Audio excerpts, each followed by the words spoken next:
today I want to talk about Excalibur. He got some buffs with his Exalted Blade, Exalted Weapon, double name there, with the Tech Rot Encore update. You can use arcanes now and their own combo counter and whatnot. You don't need a stat stick for these guys. And I think because of that, Excalibur just went from probably not in the conversation with Volt and Mag when it comes to the best starter frame to now he deserves to be there and he's arguably the best. Hard to beat Volt's speed boost and shield getting late game, but I think the raw AoE and damage this guy can output, I think Excalibur, Umbra here, and just normal Excal if you wanted to mod him out, probably the best starters in the game in my opinion. So I'm just going to get right into it and show you the damage. These guys will get nuked. Probably only get up to 3 times multiplier here. No, we didn't even get up to 3, we got up to 2. It's absolutely cracked. Very good. I know Influence is a little boring. It's not everyone's favorite. There are heavy slam affliction builds that people can do because you get the lift status. You can build for gas and whatnot, and that's fun. It works. It's not bad.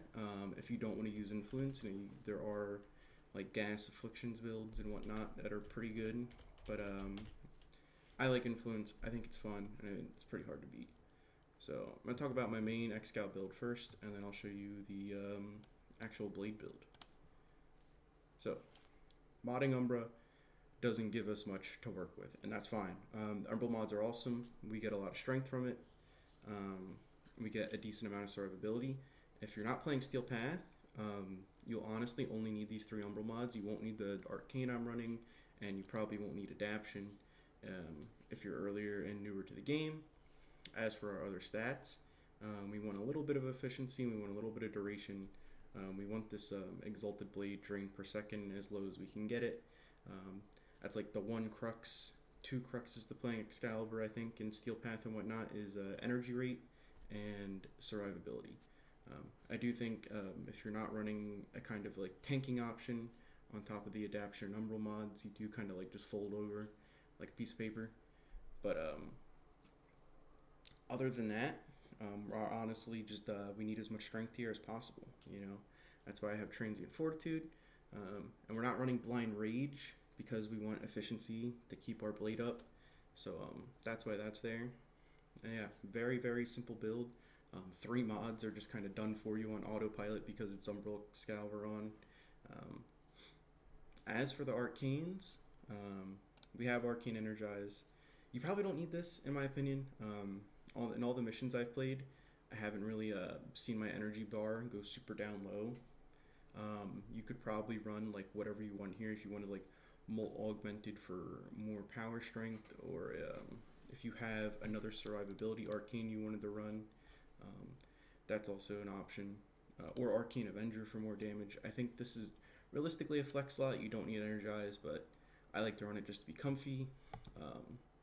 It feels good when my energy bar is constantly maxed out rather than at halfway. Even if it's maintaining at 50%, I like it all the way full. But this is more of a flex slot. As for your other Arcane slot, I think this has to be survivability. I've been having fun with Arcane Reaper. I think it's cool. Guardian and Grace just might straight up be better. One of these. Arcane Blessing could be good. There it is, the stacking health. I think this Arcane slot is reserved for survivability. Whether that's Arcane Aegis, Blessing, Guardian, Grace. I like Arcane Reaper. This is a Duviri Arcane though, so it is hard to get. Bit of annoying.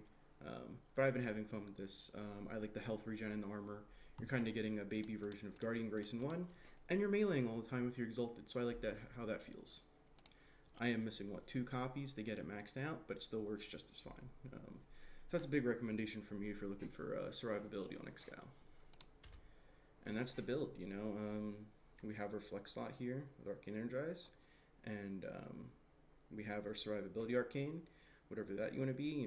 I think these are just really flexible as long as you have energy generation.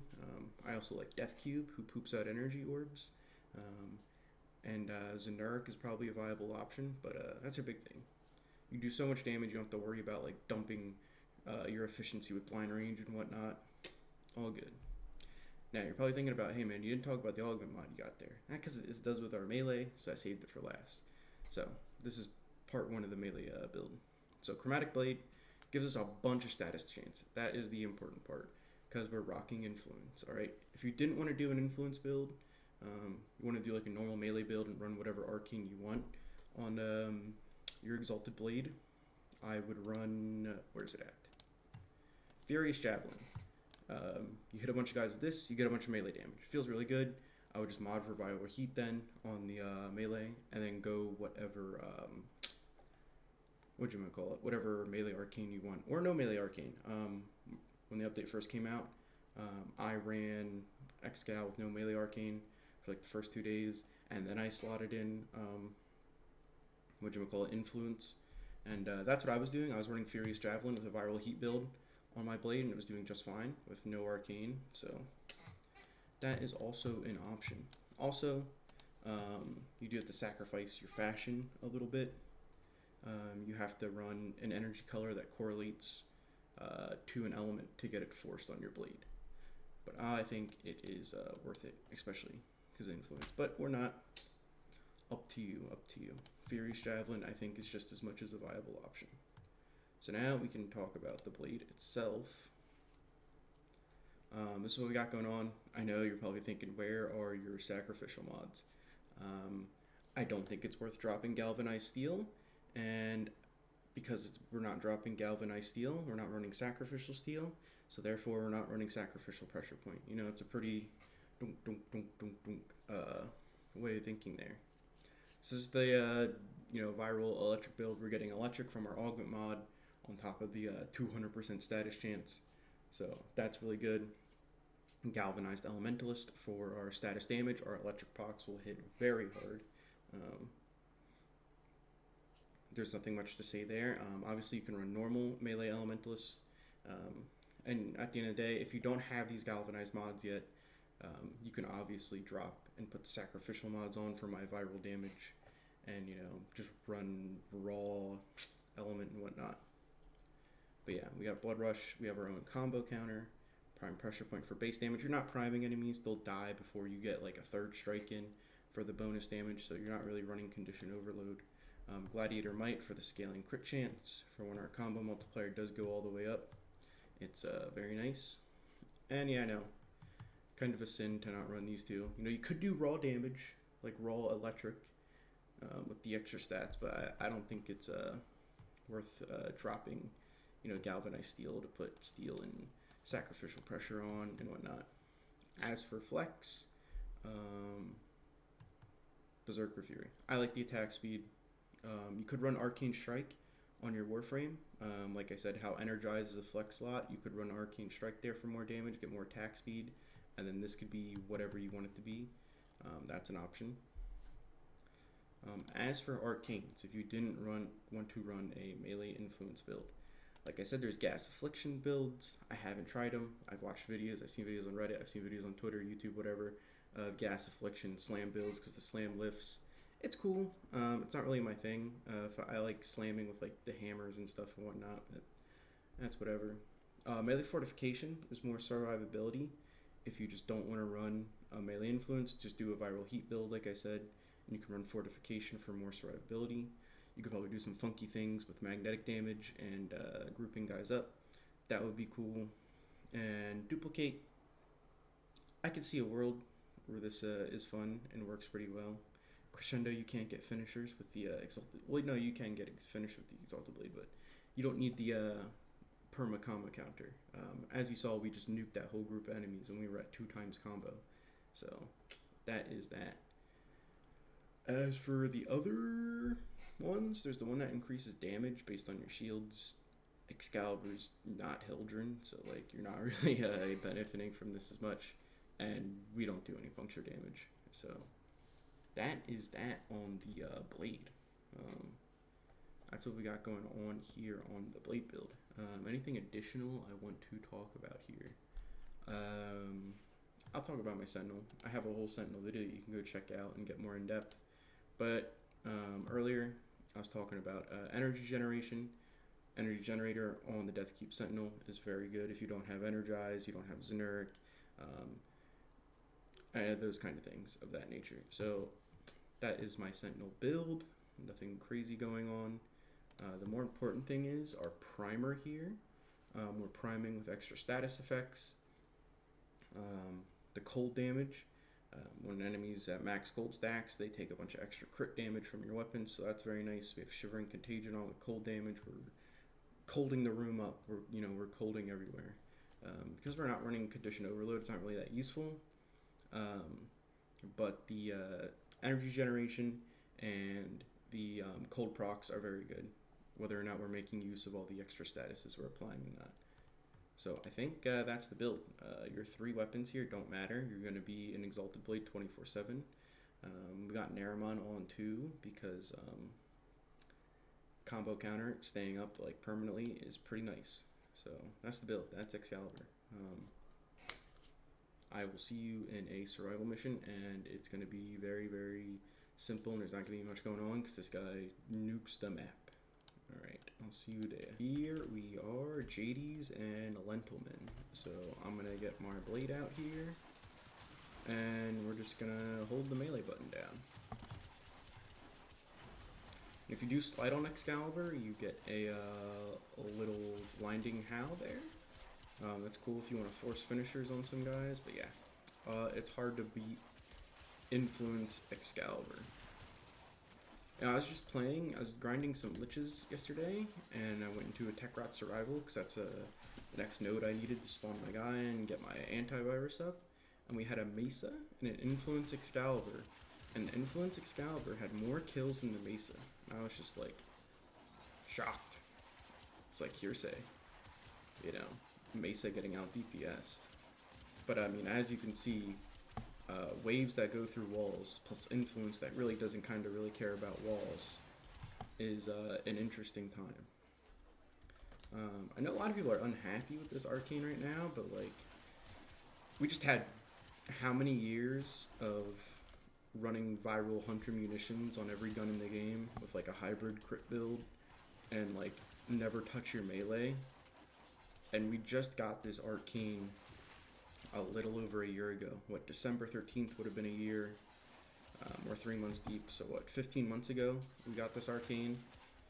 I don't know. I've been playing since 2015, 2014, and we went from melees being the best and never use your guns to guns being your best and never use your melee, and now melees are really good again. So I don't know. I mean, it happens. It's a meta shift in a game and whatnot, but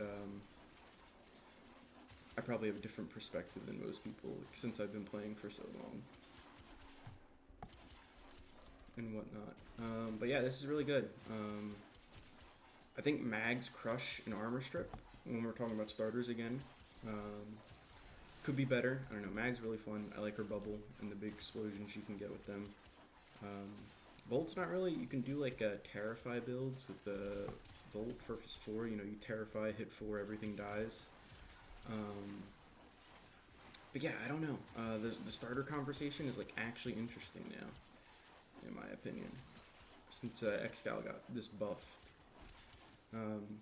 A lot of the other Exalted weapons beforehand, like Korra's Whipclaw, Atlas's Fists, and like Baruch's Serene Sandstorm, a lot of it was like, yeah, you could do this pre-patch, but this is more accessible and better now. You could not do this with Excalibur pre-patch. This is not happening. Yeah, this is just insane. I've been playing him a lot. I've been tossing between him and Korra the most, I'd say. And Gara a little bit. I think I've hunted a Lich with each now. I did 100% of my Lich confrontation and stuff with Excal. I've done it with Gara and I've done it with Korra. And just grinding those Tech Rot nodes in Halvania, and it's been like, wow. They feel like mostly different characters. With Korra, I do like the raw damage build more than Influence. With melee exposure, I have a video talking about that. I do enjoy melee exposure a lot more for the bonus corrosive damage that we get. And you're spamming your Whipclaw a lot, so it works out pretty well. As for Gara, though, I also like melee afflictions. This is the only character so far that I've used Influence on. I have exposure on my Atlas as well. I like the bonus corrosive damage because it's really nice for killing acolytes. Acolytes are weak to corrosive, so when you're modded for Viral Electric, it doesn't really help at all. Well, you can mod for Viral and get your Corrosive rocks. You can get Viral Heat Corrosive. It's very nice. Especially on my Atlas build. I think I'm modded for Raw Heat with Exposure. And we get huge Raw Heat procs because we're running Melee Elementalist on my Atlas. And it chunks. Yeah, it's crazy how like just absent-minded I could be with Excal now. Let's see, where's this guy at? Does he want a sword fight? Pause. Wait, hold up. Do we get him? Do we get him? Yeah. I don't think I've let go of the melee key this whole mission. Oh, we're taking a little bit of damage there. We dropped below 900 for a second. And we are all in the clear. I'm not using Excalibur's other abilities as much. His Javelin's really only good if you have the augment, you know. Now his slash dash is actually, you could play like this. You don't have to hold the melee button in like I do. And you're invulnerable the entire time that you're slash dashing around. And we have influence still, so this is also really good. You know, you could play Excalibur both ways. You can hit either your melee button with your Exalted Blade all the time, or you can hit your one all the time. It's kind of like Atlas. Boop, boop.